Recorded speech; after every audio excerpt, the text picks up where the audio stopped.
Ashamaa jirra jirtu kabajamtoota hordoftoota milkii miidiyaa neetwoorkii nageenyi keenya kan jaalalaa bakkuma isin jirtanitti isin haa ga'achaa odeeffannoo keenya isaa kanaa qabanne dhiyaannee jirra.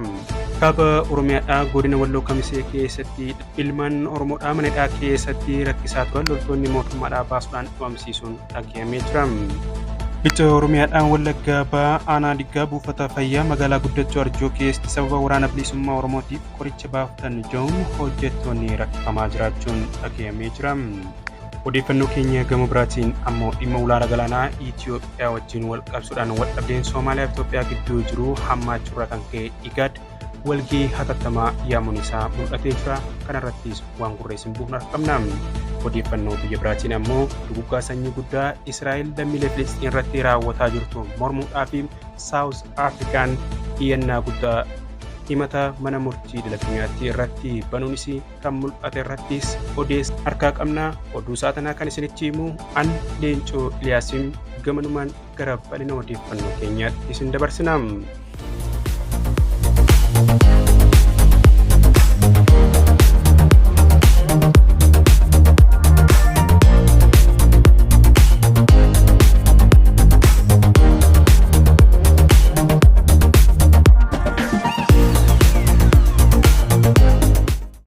Kaaba Oromiyaadhaa godina Walloo magaalaa Kamisee keessaa loltoonni mootummaadhaa hidhattoota halkan mana hidhaa keessaa baasuudhaan achi buutee dhabamsiisuun himamaa jira.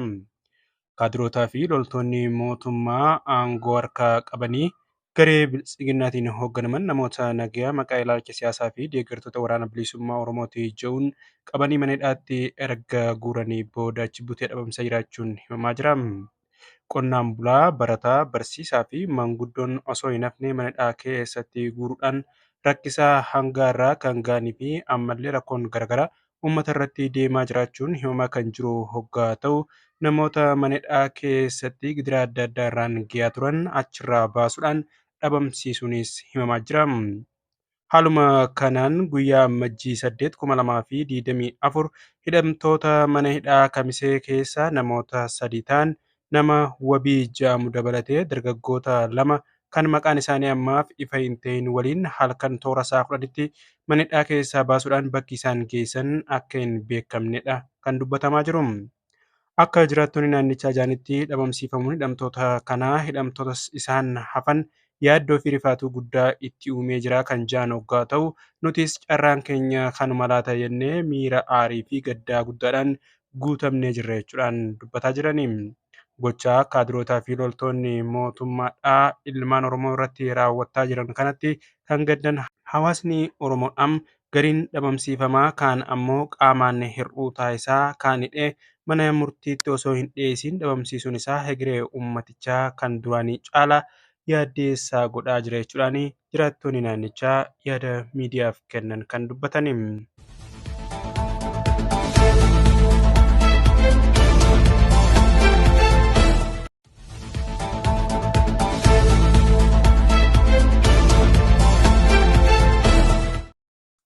Odeeffannoo suukanneessaa baha Oromiyaa godina Harargee lixaa keessaa dhagahamaa jiruun aanaa Odaa Bultuum keessatti loltoonni mootummaadhaan haadha daa'imaa takka irratti gudeeddaa hamaa raawwachuudhaan miidhaa qaamaa fi sammuu irraan ga'uun mul'ataa jira. Hawaasni Oromoo safuu fi duudhaa mataa isaa kan qabuu fi safuu adda ta'e qabaachuudhaan gaanfa Afrikaa fi guutuu addunyaa keessatti naamusa gaariidhaa fi gumaacha guddaa addunyaaf dhiyeessuudhaan uummata beekamudha. Ta'us garuu sirni Impaayera Itoophiyaa yeroo garaagaraatti jibbaa fi miidhaawwan adda addaa gara jabeenyaan guutame sabicha irratti raawwachuudhaan beekamu. Haaluma kana duraatiin balaawwan adda addaa safuu uummataa cabsuu fi miidhaalee garaagaraa saamicha ajjeechaa hidhaa dabalatee uummata irratti raawwatu jabaatee itti fufuun mul'ataa jira. Haaluma kanaan Ammajjii 3, 2024 godina Harargee lixaa magaalaa Baddeessaa keessa kan jiraattu haadha ilmaanii kan taate nama maqaan isiidhaa Nabiyaa Bushraa jedhamtu irratti gudeeddaan karaa loltoota mootummaatiin irratti akka raawwatamedha kan jiraattonni naannichaa himani. Haadha gudeeddiin irratti raawwatame gudeedduun kun waraana sirnichaatiin irratti kan geggeeffame hoggaa ta'u yeroo ammaa sababa kanaaf buufata fayyaa magaalaa Cirootti yaalamaa akka jirtuu fi haalli fayyaa ishii sadarkaa yaaddeessaa keessa akka jirus dubbachaa jirani. Haalli jiraattonni magaalaa Baddeessaa yeroo ammaa keessa jiran yaaddoo jireenyaa ulfaataa ta'ee akka jiru kan himamu hoggaa ta'u namuu ba'ee nagayaan galuu osoo qabu ergamtoonni sirnichaa saamicha maqaa waraana bilisummaa Oromoo waliin hariiroo qabdan ijoo fi gochaawwan kijibaa adda addaa uummata irratti tuuluudhaan dararaa hammeessaa akka jiranidha kan dhagahamaa jiru.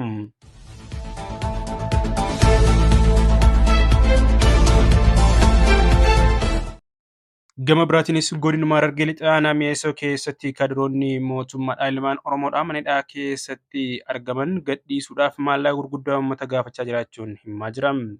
Yeroo garaa garaatti Oromiyaa bakkoota adda addaatti yakka tokko malee namoota barbaadan maqaa barbaadanitti moggaasuudhaan mana hidhaatti darbachuudhaan gidira adda addaa irraan gahaa kan jiran loltootaa fi kaadiroonni sirnichaa reebichaa fi dararaa hamaa qorqalbii isaanii miidhuu erga irraan ga'anii booda naannoowwan tokko tokkotti gabbaasanii hoggaa ajjeesan iddoo biraatti dhabamsiisaa naannoo tokko tokkotti ammoo maallaqa gurguddaa humni isaanii kafaluu hin dandeenye gaafachuun dhagahamaa jira. Haaluma kanaan hidhattoonni ilmaan Oromoodhaa baha Oromiyaa godina Harargee Lixaa aanaa Mi'eessoo magaalaa Mi'eessoo keessatti hidhamanii jiran dhiibbaa ulfaataa achi keessatti irratti raawwatamaa tureen booda kaadiroonni biltsiginnaa mana hidhaa irraa isaan hiikuudhaaf maallaqa 30,000 hanga 100,000 gaafachaa jiraachuudha kan dhagahamaa jiru. Hidhamtoota kanneen keessaa nama Adamaliyyee jedhamu turtii ji'a tokkoof hidhanii dararaa erga turanii booda mana hidhaa irraa baasuudhaaf qarshii 100,000 gaafatanii jiraachuu kan himan hawaasni naannichaa namoonni adda durummaadhaan gochaa kana uummata irratti raawwachaa jiranis namoota naannichatti caasaalee mootummaa keessatti gahee qabaachuudhaan hojjechaa jiran akka ta'e eeruun dhagahamee jira.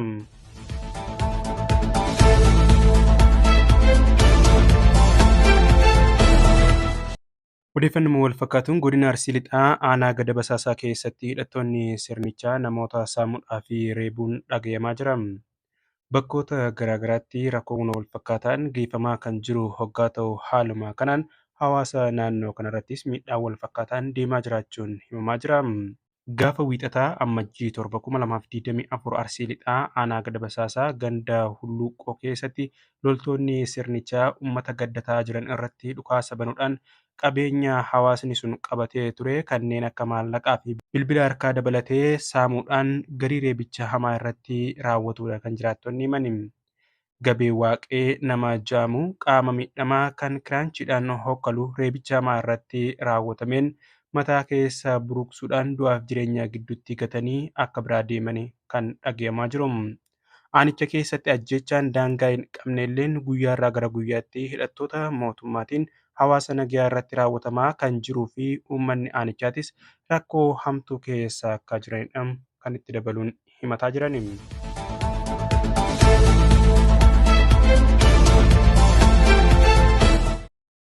Odeeffannoo gama biraa gidiraa uummata irraa gahaa jiru wajjin wal qabatee lixa Oromiyaa irra dhagahamaa jiruunis baha Wallaggaa aanaa Diggaa buufata fayyaa magaalaa guddattuu Arjoo keessatti sababa waraana bilisummaa Oromootiif qoricha kennitan jechuun hojjettoonni buufatichaa dararaa argaa jiraachuun dhagahame.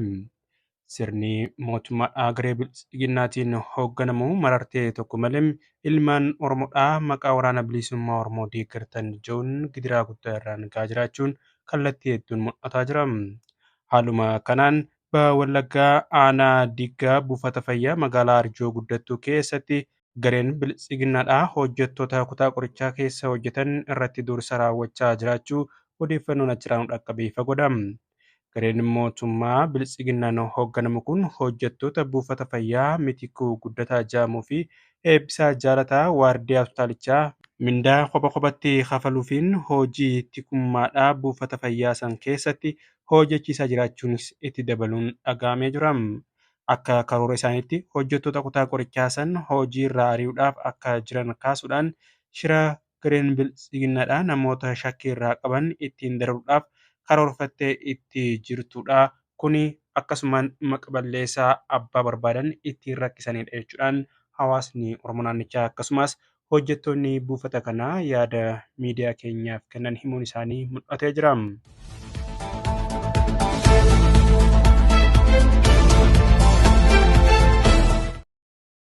Odeeffannoo gama biraatiin wal dhabdeen dhiyeenyatti Itoophiyaa fi Somaaliyaa gidduutti eegalee akka malee hammaatee deemaa jiraachuun mul'ataa kan jiru waggaa lammiileen Somaaliyaadhaan biyyattii keessatti mootummaadhaan qindeeffamuudhaan mormiiwwan garaagaraatii fi hiriirota gurguddaa Itoophiyaa dura ittiin dhaabbatan gaggeessaa jiraachuun mul'atee jira. Kanuma bu'uura godhachuudhaan IGAD waldhabdee dhiyeenya Itoophiyaa fi Soomaaliyaa gidduutti uumame irratti mari'achuudhaaf walgahii waamuu mul'ate.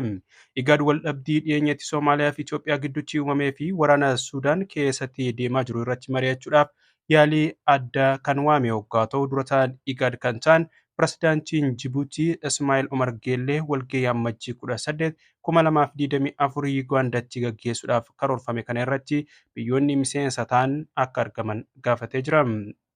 Yaa'iin kun waliigaltee ulaa galaanaa Itoophiyaa fi Somaalilaand gidduutti mallatteeffame hordofee waldhabdeen Itoophiyaa fi Soomaaliyaa gidduu uumame furuudhaaf ni mari'atama kan jedhame hoggaa ta'u ammajjii 1 2024 Itoophiyaa fi Somaalilaand waliigaltee wal hubannaa Itoophiyaan ulaa galaanaa kiiloomeetira 20 humna waraanaa itti ijaarrattu akka qabaatu taasisuudhaa fi Somaalilaandiif ammoo beekamtii idil-addunyaa argamsiisuuf mallatteessuun isaanii kan yaadatamudha.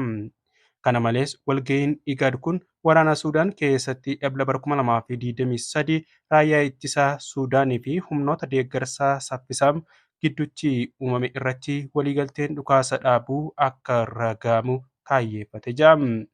Yaa'iin addaa IGAD kun hooggantoota biyyoota miseensa IGAD akkasumas bakka bu'oota gamtaa Afrikaa fi michoota idil-addunyaa ni hirmaachisa jedhamee akka eegamu gabaasonni ba'aa jiru ifa godha.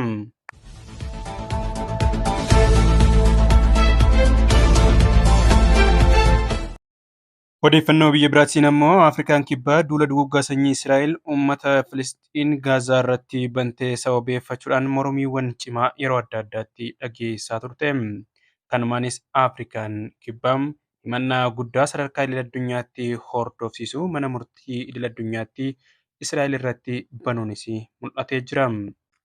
Kanuma bu'uura godhachuudhaan dhaddachi Yuunaayitid Neeshin himannaa Afrikaa kibbaa Israa'el irratti bantee dhaggeeffataa kan jiru hoggaa ta'u manni murtii haqaa idil-addunyaa Yuunaayitid Neeshin himannaa duguuggaa sanyii Afrikaan kibbaa Israa'el irratti bantee dhaga'uu jalqabee jira. Himannaan Israa'el Gaazaatti duguuggaa sanyii raawwatteetti kan jiru hoggaa ta'u haleellaan waraanaa adeemsaa jirtus akka dhaabdu gaafata. Israa'el himannaa kana irratti baname kana balaaleffachuudhaan bu'uura kan hin qabne jechuudhaan abaaruu kan itti fuftee hoggaa ta'u waajjira muummee mana murtii haqaa idil-addunyaadhaan The Hague Neezerlaanditti kamisa kaleessaa poolisiin deeggartoota Israa'elii fi Filisxiin walitti qabamanii turan addaan baasuudhaaf rakkachaa ture. Namoonni dhibbaan lakkaa'aman fuulduree waajjirichaatti alaabaa Filisxiin mirmirsaa dhukaasni akka dhaabbatu gaafachaa kan turan hoggaa ta'u deeggartoonni Israa'el ammoo lammiileen biyyattii Gaazaatti qabamanii jiran suuraa agarsiisuudhaan kan isaanis dura dhaabbachuu mul'ate. Afrikaan kibbaa himannaa ishee kamisa kaleessaa yoo dhiyeessitu Israa'el jecha ittisaa guyyaa jimmataa guyyaa irraan tana dhiyeeffatti. Afrikaan kibbaa himannaa galfatteen Israa'el sabaa fi sanyii Filisxiin balleessuudhaaf kaayyeeffatte kan jedhudha. Himannaan kun lammiileen Filisxiin Gaazaa keessatti ajjeesuun akkaan madeessuun miidhaa sammuu irraan gahuu dabalataan ta'e.